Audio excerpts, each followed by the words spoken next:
All right, welcome back to the CyberTalk with Bob and Chris. I'm Chris. I'm That's Bob. Bob, and our names There are we on, go. over top of us. So at least we got that going for us. This week we got some interesting stuff, right? So we're gonna open up with a new ransomware. I saw this a couple days ago. I made the video and then forgot to post it, so that's my bad. I've been doing a business conference thing for like 3 days virtual until like 9 p.m., 9:30 p.m. So my days are all screwed up. But they actually put a picture of Mortal Kombat on your screen when they're asking for the ransom, and all I Oh can think in no. my head is finish him and fatality. That's literally I kind of laugh because the name is just epic. But here's the thing: we talked last week about admins being lazy, irresponsible, making questionable decisions, right? With putting like VMware on the internet. Well, guess what? These guys use remote desktop. If you have remote desktop on the internet, they're scanning for it, and they're trying to break in through remote desktop, and that's how they're spreading their malware. On top of that, they have another piece of malware that's a clipper malware that's basically trying to steal your financial information. So like your Bitcoin wallets, crypto wallets in general, or other financial information. That's what's happening right now. But it literally puts a picture of Scorpion from Mortal Kombat on your background when it's asked for the ransom. So I don't know why I'm so entertained by that, but it's terrible these Because people are you're a getting hit with gamer. this. Because you were a gamer. Yeah, I haven't played Mortal Kombat in a long time though. Hey. But a bigger news that I think is coming out, and this is we're going to translate this a little bit. Translate. See, There we go. business email compromise. There's a business email compromise. There's two groups out there that are doing attacks on businesses, but they're using Google Translate to translate the phishing messages into 13 different languages. So normal And security, they posted a blog on February 16th, kind of detailing this. And one of the groups is called Midnight Hedgehog, which I love. Midnight And the other Hedgehog. group, yep, and the other group is called Mandarin Capybara, which you can look that up.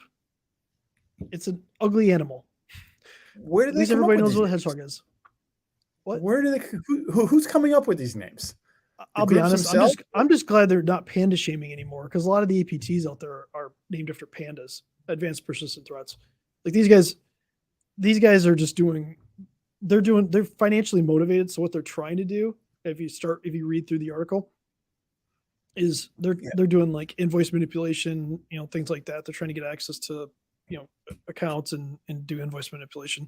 So So before we get into the invoice manipulation, let's go back to the translate pieces for a minute because I've actually yeah, seen some stuff where that Google Translate was used in the past by in the yep, academic space where a kid would take an article, take an assignment, convert it to Japanese, and then convert it back to another language and back to English just to randomize the words a little bit. So that's kind of probably kind of what's happening here, and yeah, it also makes me think about the Chat GPT stuff that's out there today.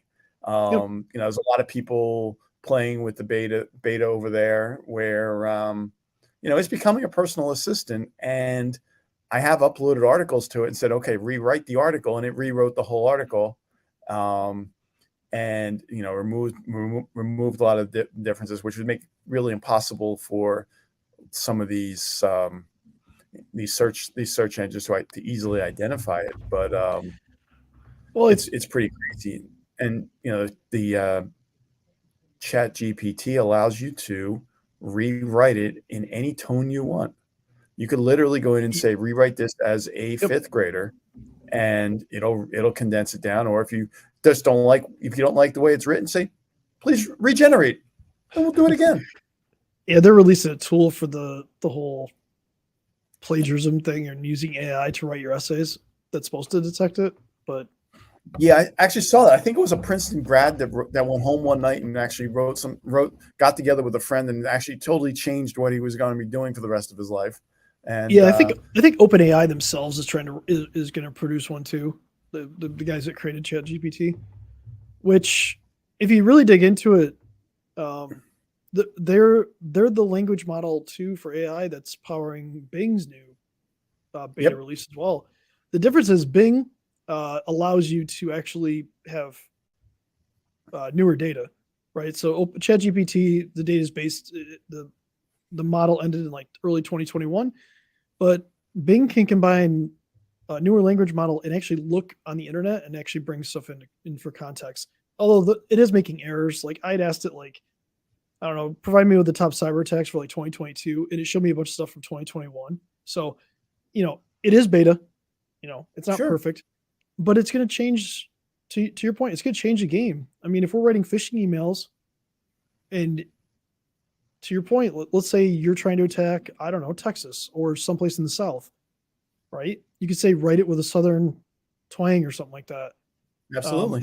In New York, write it like a New Yorker would write it, right? California, same deal.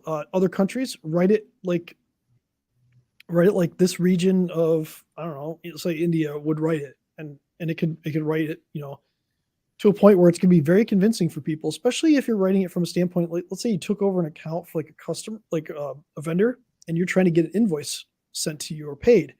If you can write it in their language, like their dialect, their tone, like take a piece of their content, give it to AI, and have it rewrite it, it's going to be almost impossible to know. Yep. And it's dangerous, but it's also exciting because I think what's being missed a lot of this with AI is just how much of a force multiplier it is just going to be for everybody. Like if you leverage AI in the right way, it's going to make you more productive. Right. And people are, there's been, people, I got a text message last night talking about having an AI chatbot conversation with this Mhm. guy. And he's like, well, this is going to put content writers out of business. This. No, it's going to, it's just going to increase the skills that they need to have. But they're going to do more complex, you're going to be able to do more complex things.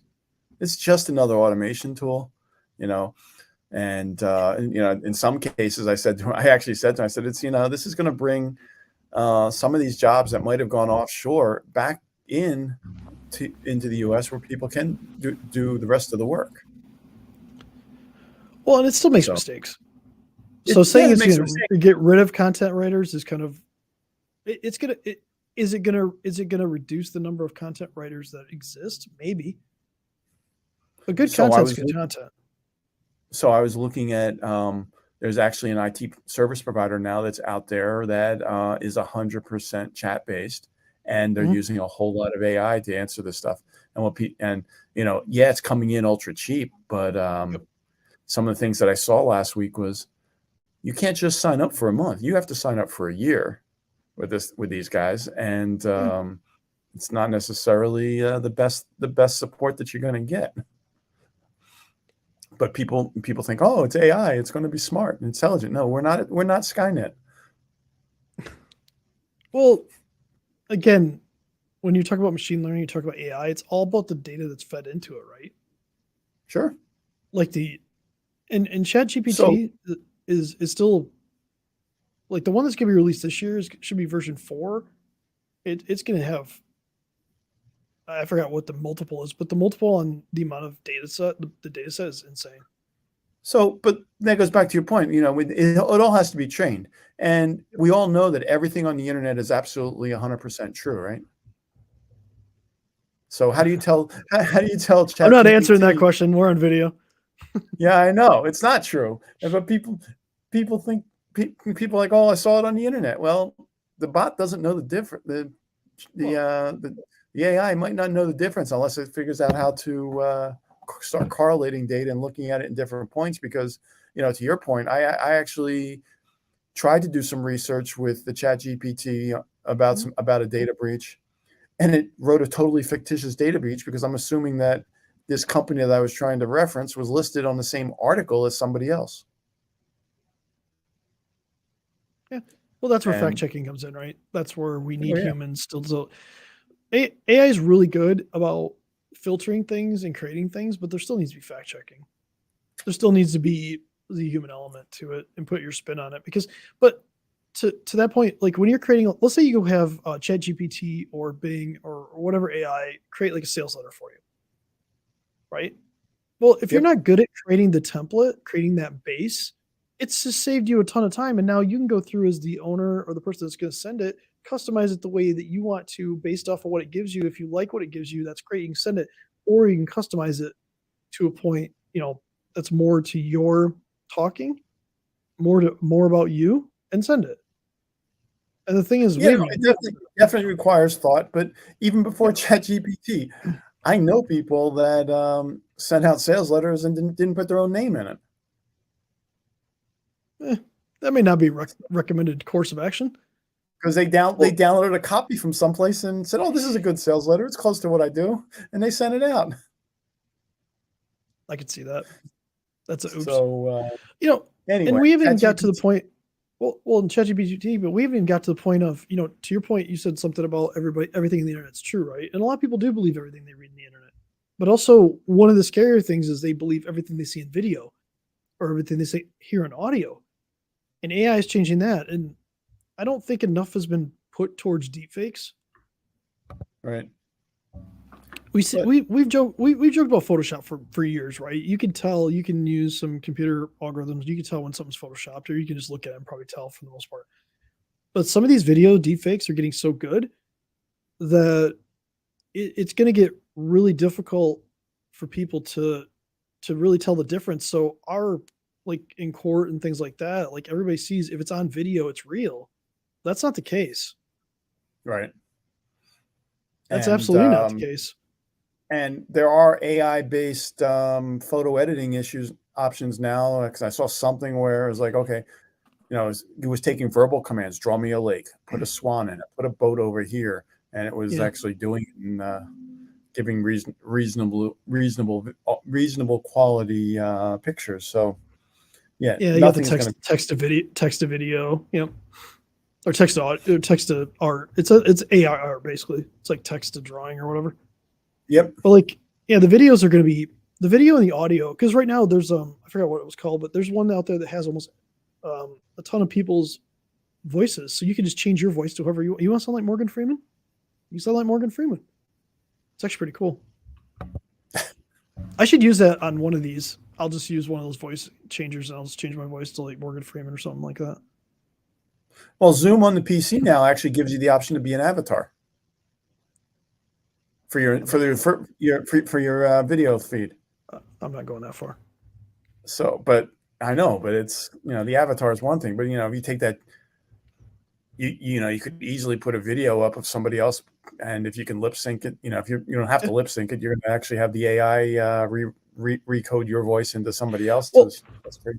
So let's end this with this. Business email compromise is dangerous anyway. People get tricked on phishing all the time. AI is going to help write better phishing, so business email compromise is going to be a bigger issue. But as we get into where audio can be done at a more efficient rate, can you imagine if you're the owner of a company and your voice gets put into AI, and now somebody calls and leaves a voicemail for one of your employees and tells them to do something, and it's clearly your voice. It sounds exactly like you, and they go do that. I think you just advertised a new direction for the bad guys.